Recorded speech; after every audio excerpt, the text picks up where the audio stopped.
लड़की हूं, मैं जी सकती हूं, मुझे भी जीने का हक है। ये शायद जो लाइन मैंने बोली ये सटीक बैठती है उस लड़की पर जिसके लिए 8 और 9 अगस्त की रात एक काली रात बनकर रह गई। नमस्कार, वी नेशन न्यूज आप देख रहे हैं, आपके साथ मैं हूं रिया तोमर। मैं वही पश्चिम बंगाल की एक कहानी सुनाना चाह रही हूं जो आए दिन हम सुन रहे हैं। लोगों की जुबान पर ये केस इस तरह चढ़ चुका है जो भुलाए नहीं जा सकता। मैं बात कर रही हूं आरजीकर मेडिकल कॉलेज की, जहां देर रात एक ट्रेनी डॉक्टर के साथ इस तरह का व्यवहार किया जाता है, उसके साथ बलात्कार किया जाता है और उसकी हत्या कर दी जाती है। इस केस में हम देखते हैं कि एक तरफ जहां छात्रों का गुस्सा फूट रहा है तो दूसरी ओर इस पर सियासत शुरू हो गई है। पश्चिम बंगाल की मुख्यमंत्री ममता बनर्जी इस केस को एक राजनीतिक तौर पर देख रही हैं। उनका कहना है कि आरोपी को एक बार मौका मिलना चाहिए, हम सजा देंगे, लेकिन उससे पहले उसको भी मौका दिया जाए कुछ कहने का। वहीं बीजेपी इसके खिलाफ है और आज यानी 28 अगस्त को बंगाल बंद की घोषणा की गई है, जिस पर भी सियासत शुरू हो गई।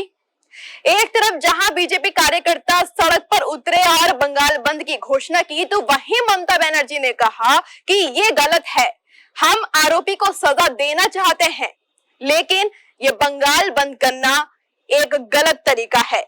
वो चाहते हैं, यानी बीजेपी के कार्यकर्ता चाहते हैं कि आरोपियों को सजा अभी दी जाए, लेकिन इस तरीके से।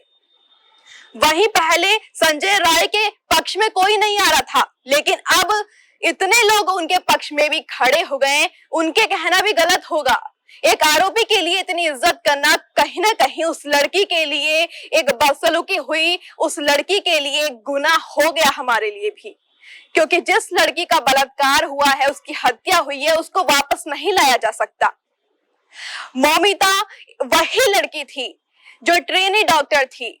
आरजीकर मेडिकल कॉलेज में वो बाकायदा एक इंटर्नशिप कह सकते हैं, ट्रेनी के तौर पर काम कर रही थी, लेकिन उसे क्या पता था 8 और 9 अगस्त की रात उसके लिए काली रात बन जाएगी।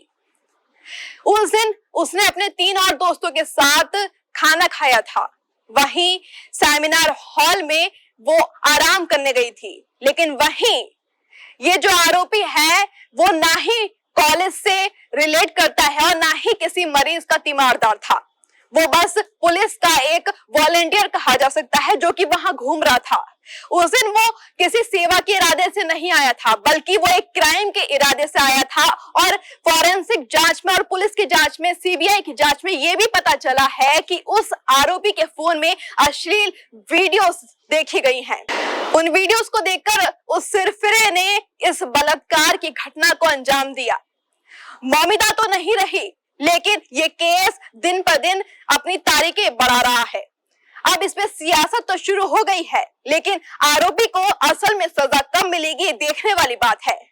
खैर, जिस तरह से 28 अगस्त को बंगाल बंद की घोषणा की गई, कई लोग, कई कार्यकर्ता बीजेपी यानी विपक्ष के नेता ममता बनर्जी के सामने भी सवाल रख रहे हैं कि आरोपियों को क्यों बचाया जा रहा है।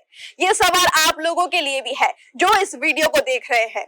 क्या उस आरोपी को यानी संजय राय को कब सजा होनी चाहिए, या उसे आजीवन कारावास देना चाहिए, या उसे फांसी की सजा होनी चाहिए?